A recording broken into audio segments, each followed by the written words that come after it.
বিসমিল্লাহির রহমানির রহিম। কি বলবো ভাই, দুঃখের কথা বললে তো শেষ করা যাবে না। ফুয়াদ চোরের বাচ্চা চোর খানগির বলে বক্তৃতা দিয়ে বলতেছে যে বঙ্গবন্ধু দেশে চোর ছিল, বঙ্গবন্ধু দেশের স্বাধীনতার কিচ্ছু করে নাই। খানগির বলা 14 গোষ্ঠীতে রাজাকারের বাচ্চা। খানগির বলা জানে যে বঙ্গবন্ধু 66 সনে পাকিস্তানে লাহোর সম্মেলনে 6 দফা ঘোষণা করে সারা বাংলাদেশ চষিয়েছে 6 দফার পক্ষে মানুষকে উদ্বুদ্ধ করার জন্য। 6 দফার যে 6টা দাবি, এই খানগির বলে একটা কথা বলতে পারবে না। বঙ্গবন্ধু 23 বছর জেল খাটছে, 23 বছর আন্দোলন করছে তার লোকজন। বঙ্গবন্ধু যখন 6 দফার দাবি উত্থাপন করে 66 সনে, তারপরে পাকিস্তানিরা বঙ্গবন্ধুকে হত্যার জন্য বহু চেষ্টা করছে, যার জন্য শেষ পর্যন্ত কোনো পথ আবিষ্কার করতে না পাইরা আগরতলা ষড়যন্ত্র মামলায় তারা ঢুকাই দেয়। সে হলো আগরতলা সদর মামলার 1 নম্বর আসামি। 23 জন আসামি ছিল।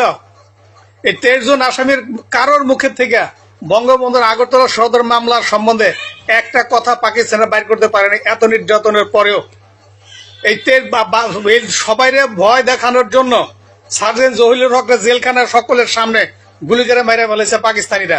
আর খানকির বেলা ফুয়াদের বাচ্চা ফুয়াদ, শুয়োরের বাচ্চা, তুই বলিস যে বঙ্গবন্ধুর স্বাধীনতা কি জন্য বঙ্গবন্ধু চোর ছিল। শুয়োরের বাচ্চা রাখ, তোর খবর আছে। বঙ্গবন্ধুরা যখন ক্যান্টনমেন্ট, ঢাকা ক্যান্টনমেন্টে সাজা দিত যে রুমটা, সেই রুমটা শেখ হাসিনা আইসা ওইটাকে জাদুঘর বানাইয়া বিজয় কেতন নাম দিয়ে ওইটাকে জাদুঘর বানাই রাখছে। আর বঙ্গবন্ধু যে সাজা দিত আর্মির ক্যাপ্টেন মুস্তাফিজুর রহমান মাগুরা বাড়ি, বিএনপির আমলে মেজর জেনারেল হয়ে পদত্যাগ করে রিটায়ার যায়, সে আবার বিএনপির কৃষিমন্ত্রী হয়েছিল। বিএনপি তারা এরকম একটা পুরস্কার দিছে বঙ্গবন্ধুর সাজা দেওয়ার কারণে। বঙ্গবন্ধুর যে বরফের বাক্সে আটকে রেখে বরফ দিয়ে চাপ দিয়ে রাখতো, সেই বাক্স এখনো সে বিজয় কেতনে আছে। আপনারা গেলে যে কোনো দেখে আসতে পারেন। বঙ্গবন্ধুর নামে যারা ইনিয়ে বিনিয়ে কিচ্ছা কাহিনী বলতে চায়, তাদের সকলের রক্তে বা জন্মে দোষ আছে। তারা সকল ধারে পাকিস্তানের রক্তে জন্ম নেওয়া। বাংলাদেশে জন্ম নেওয়া কোন লোক বঙ্গবন্ধুর সম্বন্ধে টু শব্দ করতে পারে না। বাংলাদেশে যার সঠিক জন্ম আছে, যার সঠিক রক্ত আছে, ওদের জন্মে ঠিক নাই। ওদের রক্তেও দোষ আছে, জন্মেও দোষ আছে। বঙ্গবন্ধুর সম্বন্ধে যত কথা বলতে যাই, বিশ্বের তার 100 বড় বড় নাম করা নেতা, রাষ্ট্রপ্রধান বঙ্গবন্ধুকে নেতা বলে সম্বোধন করত। আর খানকে বলে চোরের বাচ্চা চোর, ভুয়া ব্যারিস্টার। আর এই শালা ফুয়াদের বাচ্চা বলে যে বঙ্গবন্ধু নেতা ছিল না, বঙ্গবন্ধু চোর ছিল।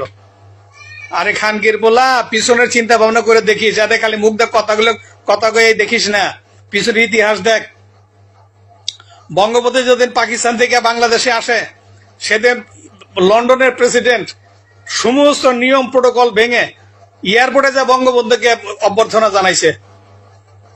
সাংবাদিক জিজ্ঞেস করলো যে আপনি যে এই দেশে এত বড় এই প্রোটোকল ভেঙে আপনি যে শেখ মুজিবকে অভ্যর্থনা দিতে এয়ারপোর্টে আসলেন, এটার মহত্ব কি? লন্ডনের প্রেসিডেন্ট বলছে যে বঙ্গবন্ধুর মতো এত বড় মহান এবং এত বড় নেতাকে সম্মান জানাবে আমি এবং আমার দেশ গর্বিত হয়েছে। আমরা নিজেরাই সম্মানিত হয়েছি, বঙ্গবন্ধুকে সম্মান দিন, আমরা নিজেরাই সম্মানিত হয়েছি। আর ফুয়াদের বাচ্চা ফুয়া, চোরের বাচ্চা চোর, এই শালার বেটা শালা উল্টা পাল্টা কথা কয়। শালার একটা থাপ্পড় দিলে আর একটা থাপ্পড় দিলে জায়গা থাকবে না। আরে শালা বেটা শালা এর আজে বাজে কথা বলে, এগুলা মানা যায়? ভাই বলার আরো অনেক ছিল, আর বলবো না। সময় সুযোগ এরকম 2-1টা শহরের বাচ্চারে শিক্ষা না দিলে শিখাবে না। অল্প কিছু বললাম, আরো ইতিহাস আছে, যদি প্রয়োজন হয় সব বলবো। এই শহরের বাচ্চাদের প্রত্যেকেরই বললাম না, প্রত্যেকের রক্তে বা জন্মে দোষ আছে। ওদের শরীরে প্রত্যেকের ডিএনএ টেস্ট করলে দেখা যায় ওদের শরীরে পাকিস্তানের রক্ত। সুতরাং পাকিস্তানের রক্তরা কখনো বঙ্গবন্ধুকে ভালো বলতে পারে না।